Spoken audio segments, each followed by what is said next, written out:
Hello, everybody. Welcome back for another week of book club. So, if you are finding me for the first time with this book club discussion, that's a little loud, sorry. With this book club discussion, we are reading through The Fellowship of the Ring. We already have done The Hobbit. If you've missed those, they're all live on my channel. So, feel free to go back and go chapter by chapter or a couple chapters at a time for that. So this week, as the title screen showed, we are going to be reading we read chapter 6 and chapter 7. Yes, sorry. The Old Forest and In the House of Tom Bombadil in The Fellowship of the Ring by J.R.R. Tolkien. So, if you're not already subscribed to the channel, please do so at this time or at any point during this video. Would greatly appreciate it. Trying to grow one step at a time. Yeah, I also stream. I used to stream book club live, but I was like, you know what? Let's make it a little more chill. Let's record it offline. So feel free to swing by one of my streams.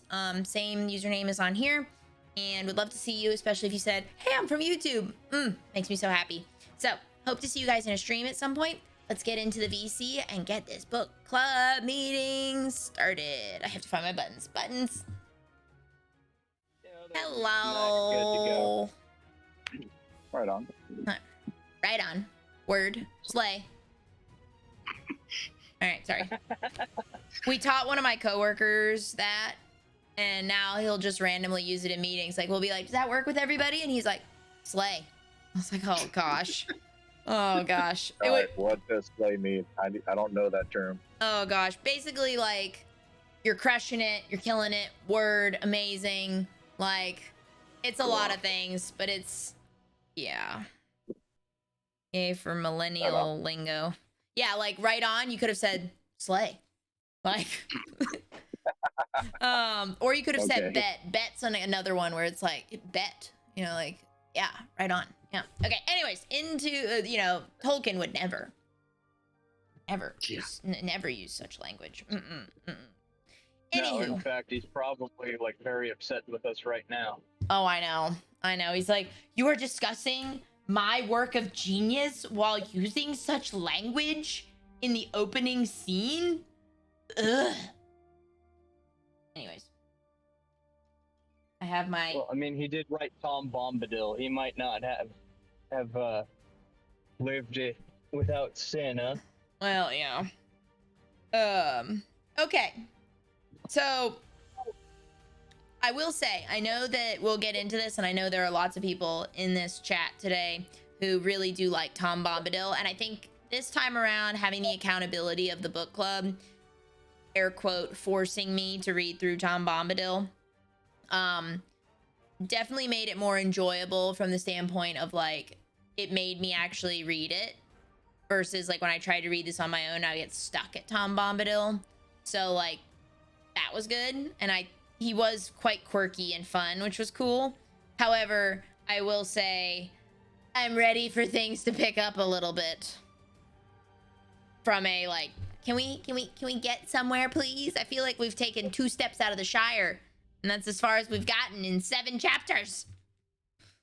I know it's a bit further than that, but it feels like we're barely going anywhere. Anywho. Oh, one quick thing before I forget this, because I know that once we start talking about the Old Forest, I will forget this. The part when it's Mary that gets trapped, right? In the Old Willow. Right? Yeah, Mary gets trapped. Is that reminiscent of what happens in Two Towers when they're in Fangorn? Like, did they pull that from this? For the part when he's like... Okay.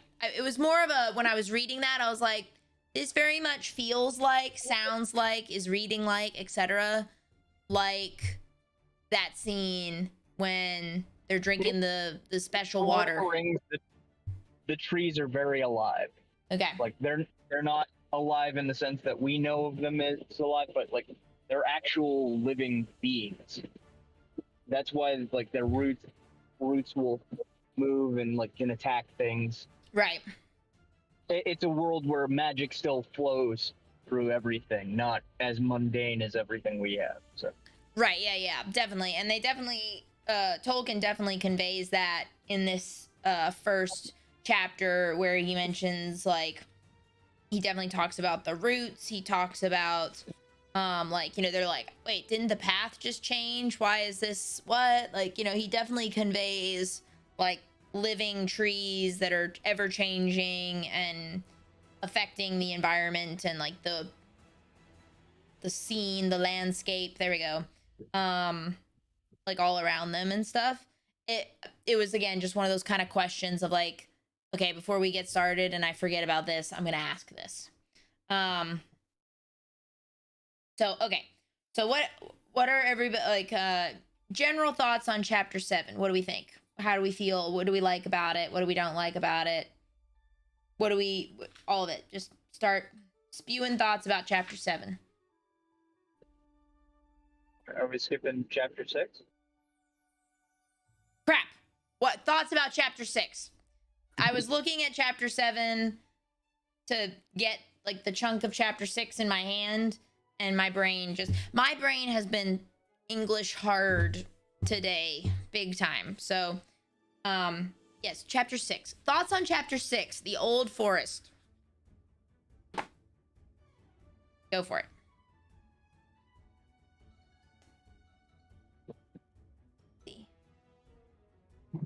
Good thoughts, guys. Glad that chapter 6 was so impactful to everyone. I read it like last Tuesday, so I'm trying to remember.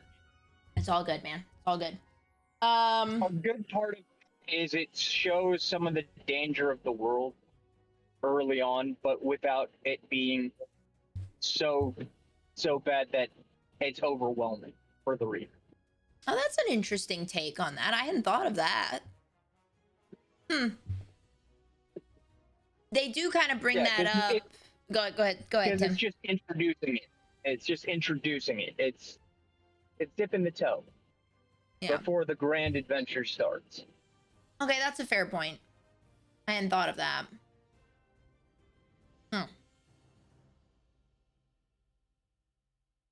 And that is kind of played out a little bit in chapter 7 though, when Tom is explaining it to, is it to Goldberry or to somebody else? But one of the hobbits says like, no, don't tell him about it now, kind of thing. And Tom says like, oh, you're right, like some things shouldn't be talked about in the dark or in the night or whatever, some line of that kind of nature. And like I feel like that's kind of the same kind of thing as like, you know, things that happened, like they're not, you know, totally terrifying, but it's still danger, scary, woo, you know, of the world. Yeah, well, I mean, that's reminiscent of when Gandalf explained to Frodo. He's like, we'll discuss this in the morning. You don't want to talk about dark things at night. It's like, no. Right. Look, you don't need to have your night ruined and you have nightmares. Right. For sure. Yeah, and then it was like, what's his name? Patty, is it Bulger or Bulger? Do we know? I think it's pronounced Bulger. Always pronounced. Okay. So he leaves very early on in the chapter. And let's see. And then like, let's see. Because then we've got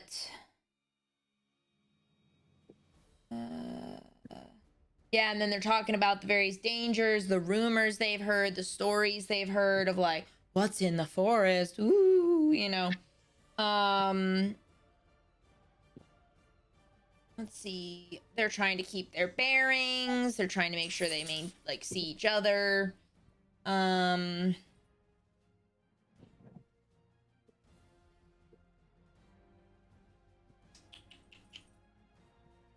Yeah, they get to like the clearing where it's like, you know, the sun's shining through and it's all pleasant and they're like, woo.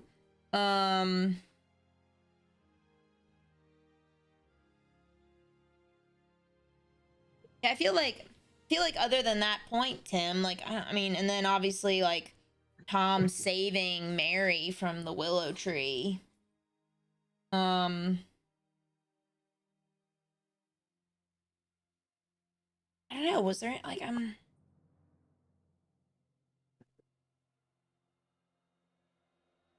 okay, Danny?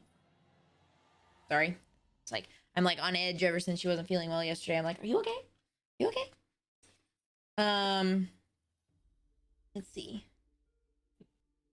Oh well, she's attacking her dragon now, so you know she's getting in the spirit of things.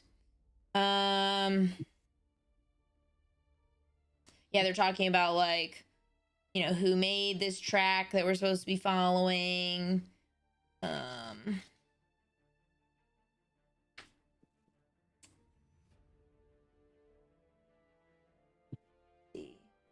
Besides them almost getting, swallowed by the tree and Tom Bombadil showing up, I don't really think there's too much to this chapter Right. besides, like they're afraid of the forest but that's really the big shtick of the chapter. Yeah, again, like aside from exactly what you just said, Calder, I'm like, I don't really feel like this chapter had much like, you know, we introduced a new character that's not in the movies, and we save Mary, and yeah. Yeah, okay.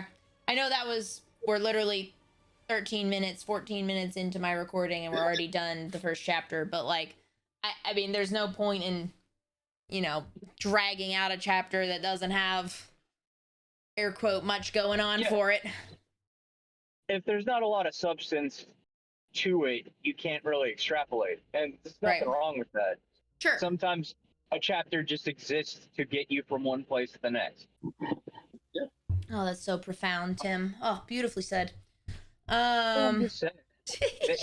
It's introducing you to a character that is powerful beyond the ken of these hobbits, but also showing that there's danger in the world. Right. I mean, that's all they need. Sure.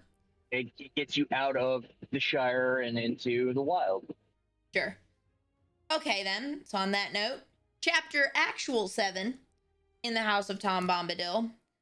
There were a lot of like really cool things in this chapter, and I'm very curious to hear like everybody else's cool things, like little things that they picked up on.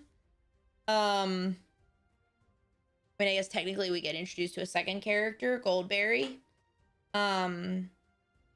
Is Goldberry like, I forget if they explicitly said it or not, but is Goldberry like a fairy or a fae or like some kind of, or is Goldberry like a person? I think she's like a nymph or something. Yeah. She and Tom Bombadil are both in the bodies of like human-like beings, but they're not expressly human or like fae. They're something else entirely. They're like characters plucked out of myth. Interesting. Okay. Mind you, it's Vulcan's myth, but it's still that's what they are. They're an odd addition. Does he in any of his texts explicitly say what they are? If he does, I'd have to look it up. I don't have any reference material with me right now. I'm driving, sorry. Oh, you're good. You're good. I was just more like a question of curiosity than a needed to know. I think it's all heavily implied, but it's never stated. Okay. Yeah, because like Goldberry, literally in the first page of this chapter, I am Goldberry, daughter of the river. And you're like, most people don't claim that they're the son or daughter of a body of water. So, yeah. And that already comes across as like very fairy, fae, forest creature, like something of the earth, kind of vibe. Right out of the gate. And then like things like, oh, where was it? I don't know if it's after this part.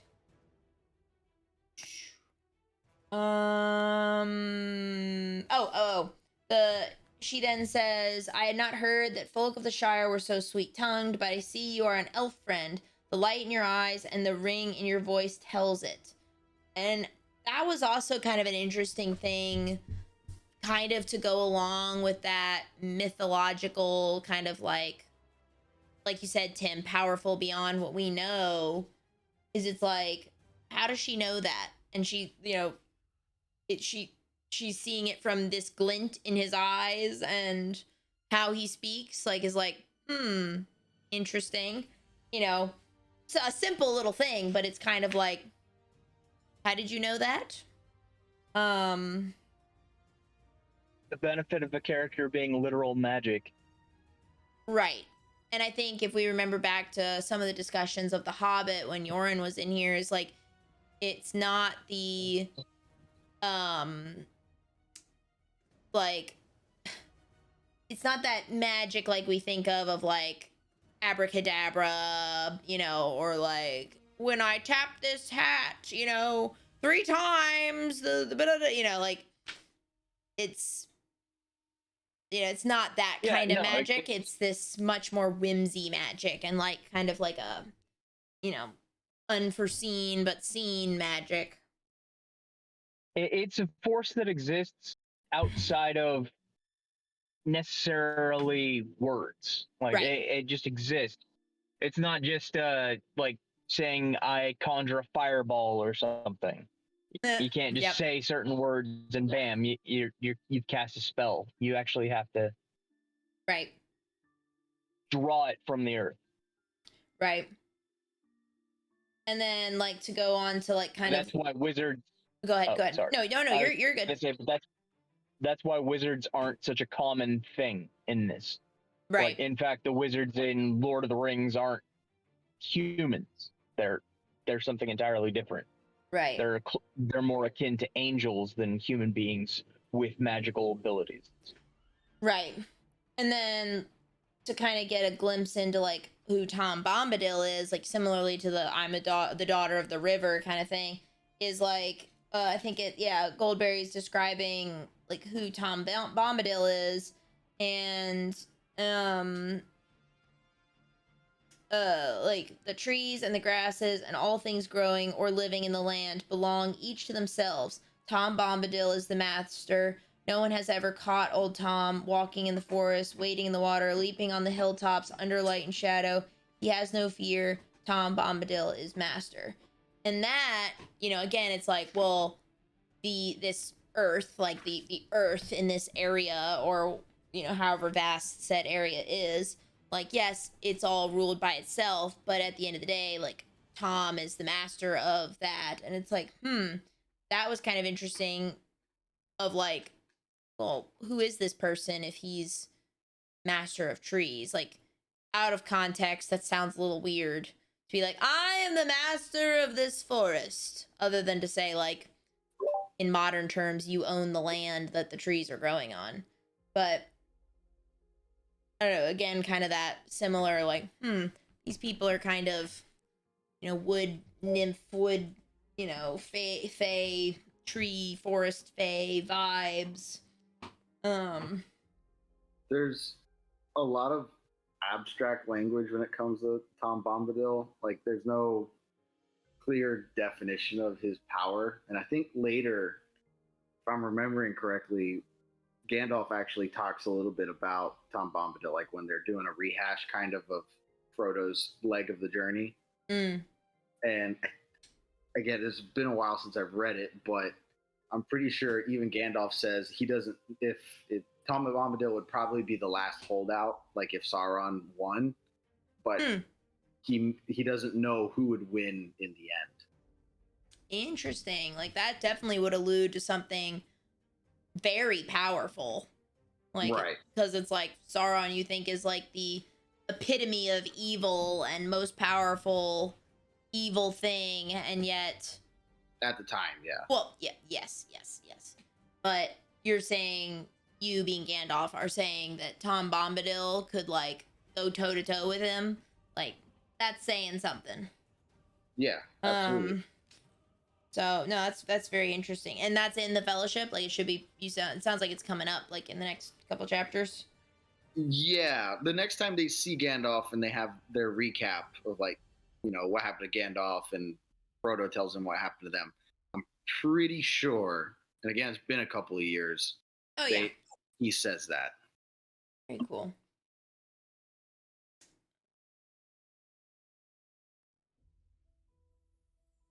Let's see. We've got.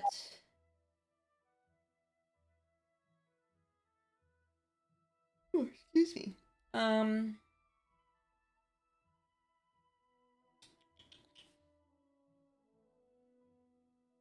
Oh, right. Here's the line. Like, let's see. He fell silent again, but Frodo could not help asking one more question. The one he most desired to have answered. Tell us, master, he said, about the Willow Man. What is he? I have never heard of him before. No, don't, said Merry and Pippin together, sitting suddenly upright. Not now, not until the morning. That is right, said the old man. Now is the time for resting. Some things are ill to hear when the world's in shadow. And then heed no nightly noise and hear no gray willow and blah blah blah. And it's like even though Frodo, Merry, Pippin, Sam are in their 30s? No, 50s. They're in their 50s. It's like they're still like afraid of or potentially afraid of, like ghost stories and tall tales and stuff like that and myths and stuff. Legends. Well, to a hobbit, their 50s are basically like our late 20s, early 30s. Right. So real. It's basically like somebody who's just like, yeah, I really don't want to watch creepy YouTube videos in the middle of the night. Sure. That's what it is. It's like no, because that's gonna make it harder for me. Sure. That's all that's alluding to. Oh, absolutely. And there's also an older belief of like, if you speak of ill things in the night, then you could basically summon them, and it's like you don't want that.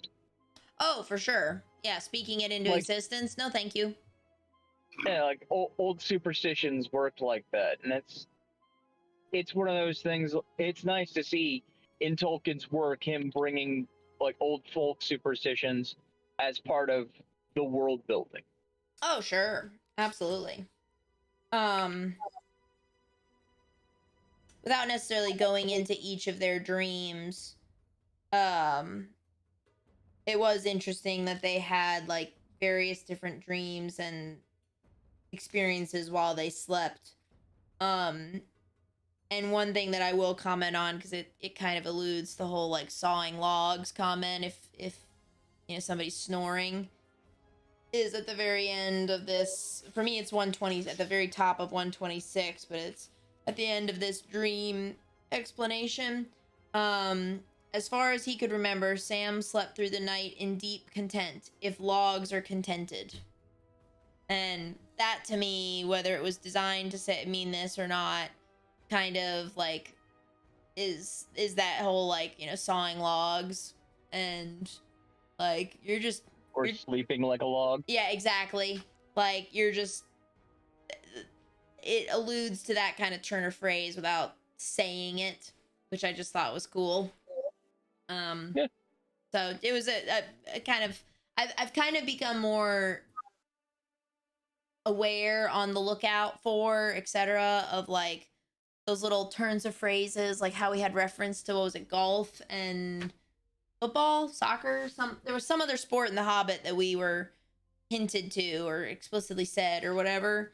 And so I'm trying to be more aware of like references like that.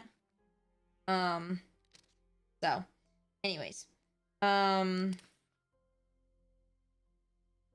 they get woken up in the morning, and then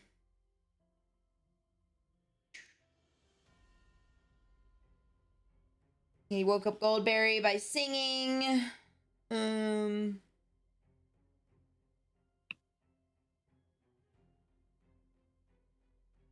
Let's see.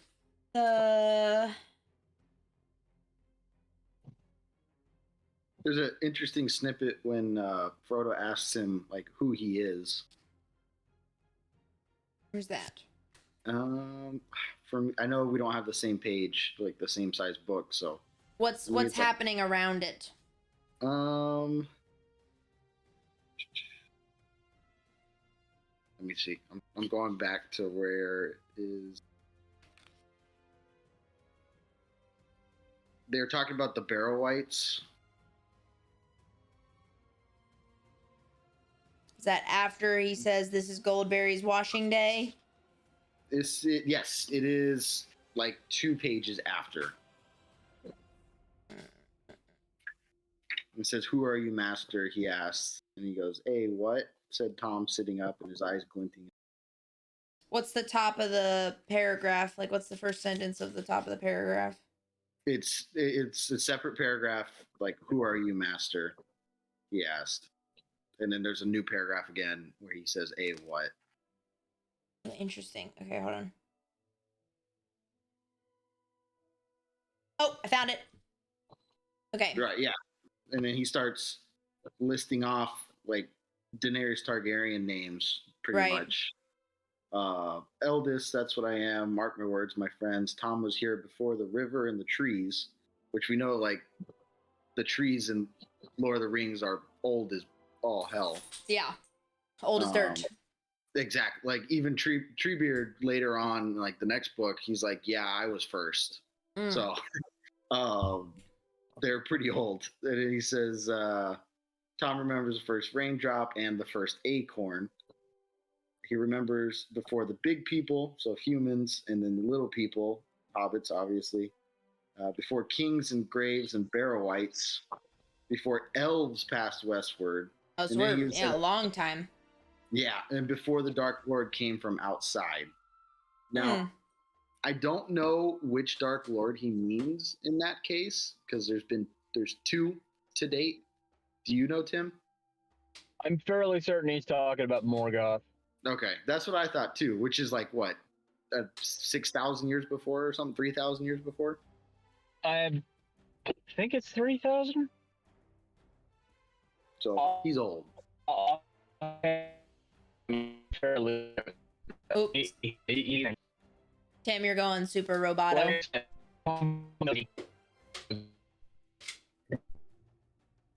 Anybody else getting Tim as super robot? Yes. Okay.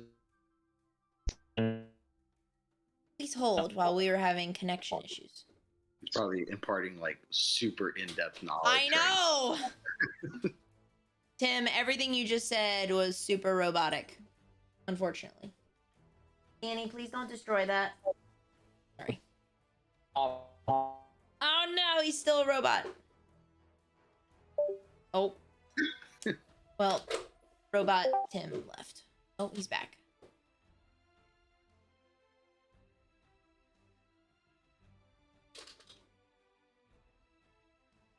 Annie, don't destroy that. You goober. Let's grab this toy. Does it sound better now? That's Love her, yes. Okay. Okay. Oh, maybe not.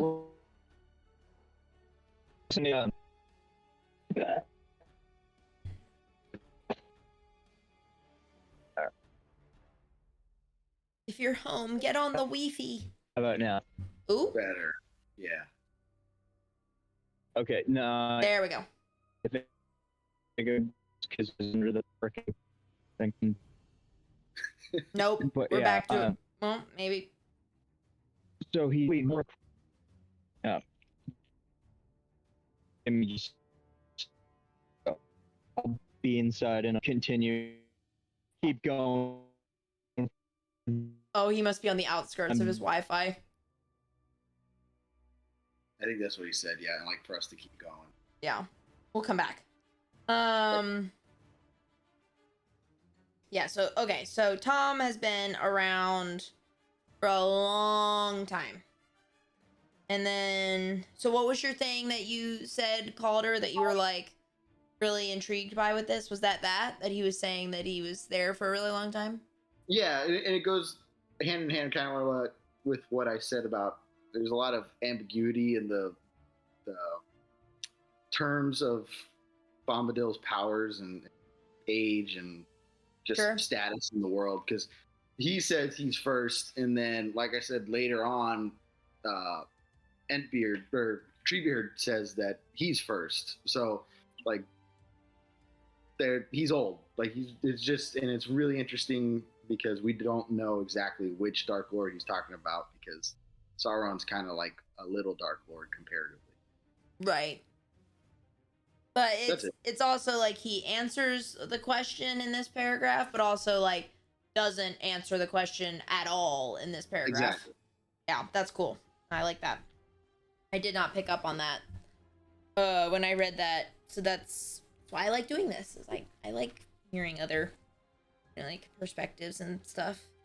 Let's see. I know I'm like skimming to get to the part where he's toying with the ring. That's probably like the biggest part of this chapter. Yeah, I'm just trying to make sure there's nothing else.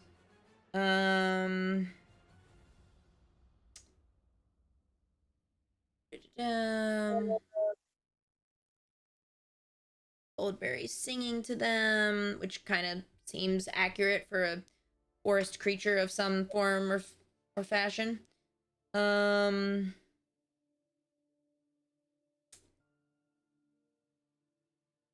yeah, so here we are. So they're just kind of like having dinner. Yeah, they're talking about Farmer Maggot a little bit.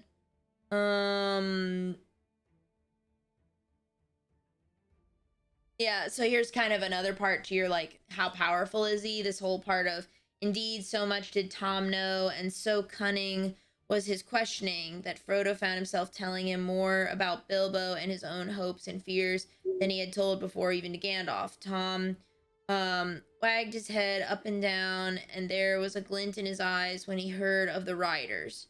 "Show me the precious ring," he said suddenly in the midst of the story, and Frodo, to his own astonishment, drew out the chain from his pocket and unfastened the ring, handed it at once to Tom. Which, when I read that, I was like, you're just gonna give it to this guy that you just met, like, metaphorically yesterday? Like, what? Well, I think it's kind of a testament to the location that they're in and the being that they're standing Sure. there with in the midst, because the Dark Lord and the ring have no power at all around Tom. Really? Yeah, like as we keep going, of course, you'll say he just kind of like plays with the ring. There's no temptation at all, and that's pretty much what the ring is temptation embodied in this story. Interesting. I did not pick up on that. That is way cool. I mean, that makes complete sense. But again, like, did not pick. I did pick up on it without putting two and two together, I think, from the standpoint of, like, me saying I didn't pick up on that is me connecting the dots that I did not get, which you just did. Whereas, like, where was it? This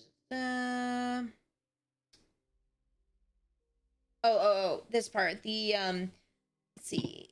It seemed to grow larger as it lay for a moment on his big brown-skinned hand. Then suddenly he put it to his eye and laughed. For a second, the hobbits had a vision, both comical and alarming, of his bright blue eye gleaming through a circle of gold. Then Tom put the ring around the end of his little finger and held it up to the candlelight. For a moment, the hobbits noticed nothing strange about this. Then they gasped. There was no sign of Tom disappearing. Yeah, Tom don't care. Yeah. This next part about him, like, tossing it up in the air and it vanished with a flash. And then this next part of, like, Frodo was kind of suspicious when he got the ring back. That to me was like, in that moment, I was like, oh, Tom just like swindled them. Like, he just pulled a fast one and like magically had another ring on hand and handed that to Frodo and kept the ring for himself, kind of thing. Right.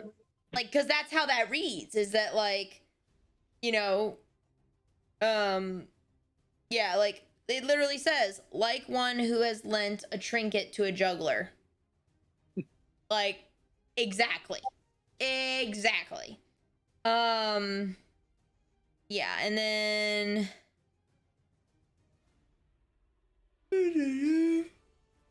yeah, and then we're talking about badgers, and then he slipped the ring on. And then he definitely disappeared because it like freaked Mary out. But then also, like you said, of like, you know, what are his powers and stuff like that. He's like, old Tom Bombadil's not as blind as that yet. Take off the golden ring. You know, your hand's more fair without it, like kind of thing. And it's like, okay, regardless if he can maybe physically see Frodo, like from a like, I don't care that you're invisible, like I can see you, whether he means that or yeah, he probably does know of the ring considering his long time residency of the world. Right. But it's like he knew enough of it to know what it does. He knew that the connection of the Black Riders to the ring, you know, it's like, huh, interesting, right? Like from a like, he knows a lot, and like you said, like he always just alludes to it. He doesn't actually like full send at all. Sure. Which is cool. And then And then he turns around and says he can't do anything about the weather, which is like the funniest thing to me. yeah. He's like, he seems to be this like all powerful being, but the weather outside his control, like everybody else. Yeah, can't help you with that. Yeah, he's like, I am no weather master. Let's see. Yeah, so it's alluded to that he might be a Maya, which is basically like an angel, except for gone native. Interesting. Basically, he's a powerful angelic being that just fell in love with the place and didn't leave. He's just like, nah, I like this place. This Interesting. But that's a good way to put it though. Of like, because that definitely, that vibe is definitely given off of like, you know, he's happy with his life, he's content with what he's doing, he likes being of the woods and stuff. is what I'm gonna do. Okay. Let's see, that's 10. Let's see what 60. So that's like about 30 pages. Okay. Oh man, chapter 10. Oh. Okay, sorry. All right. Well, I know that that's like a significantly shorter discussion than previous weeks. It's about like 20 minutes shorter, but I feel like we covered everything well and all that sort of stuff. I definitely now I think have a newfound appreciation for Tom Bombadil reading it with this, you know, accountability of the book club, as well as like hearing the different sides of it and a little bit deeper intel into who he is. It's like, huh, okay, he's very intriguing. I'm very intrigued. Okay, so if nobody has any final thoughts on those two chapters, I think looking at numbers of pages, I think that we should do chapter 8 and chapter 9 for next week. That'll be about 30 pages. Because if we do chapter 10 included, that's about 40. But I know us and how we talk. And I'm looking at the names. We've got Fog on the Barrow Downs. And then it's in the Inn of the Prancing Pony, I believe. At the sign of the Prancing Pony. And I'm like, okay, things are going to start picking up for sure. But then it's also like, I want chapter 10. I don't want us to rush chapter 10. Like, Aragorn needs his moment. So we're going to do 8 and 9, even if that means we're having another shorter discussion next week. If that's cool with everybody. I'm pretty sure 8 and 9's got some juicy stuff to talk about, or at least stuff that we could probably fill an hour. Oh, easily. I'm not worried, but I'm saying I don't want to rush Strider. No. All right. Well, good stuff, guys. No, that's the right decision. Oh, good. Excellent. Fantastic. Well, we are about, I'd say we're over a third of the way through the book, and which I really love. Like, we're just chipping away at a good, healthy, steady pace. So awesome. All right. Well, we will read that next week, and we'll discuss it next week. I appreciate all you guys, as always, coming in and discussing and then listening in and all that jazz, because I'm really enjoying this every week, as you know, and so I love that we're still doing it. So thank you, guys. Yeah, it's fun. Thanks for telling me about it and bringing me into it. Absolutely. All right. Well, you guys have, since it's Monday, you guys have a fantastic rest of your week. I'm gonna go wrap this up, but I will talk to you guys later. All right, take care, guys. You tell me what to do. You're not my mom. Tim, go enjoy your evening. Night, everybody. Have a nice Good night. guys. Love you. Love you too. Love you guys. Alrighty, guys. So that was another fantastic discussion. I freaking love having people who have read these books time and time again being in these discussions, because they know way more about Tolkien's work and Lord of the Rings and all of it more than I could ever comprehend. And so it just blows my mind, the knowledge that they have on these books and these chapters. And I am learning so much, and I'm loving every minute of it. If you notice, I was drinking out of this evening. I chose this since King Theoden passed away this weekend. But also, this is a Donovan pottery mug, which you guys can go check out his stuff. I should have it linked in the description of this video. And if you use code ROSE10 at checkout, you get 10% off as well. He is a local friend of mine and makes beautiful pottery. Beautiful pottery. He has a whole Lord of the Rings line. It's incredible. He went viral on TikTok for it. It's amazing. Anywho, so if you're going to read along with us for next week, we're going to read chapters 8 and chapter 9 and discuss that next Monday. So if you are reading along with us, like, I hope you enjoy this discussion when you come and watch it the following days when I post it. And you guys are enjoying this, so please click that subscribe button, and I will catch you guys in the next one, or maybe swing by one of my streams. I'll talk to you later. Have a great week.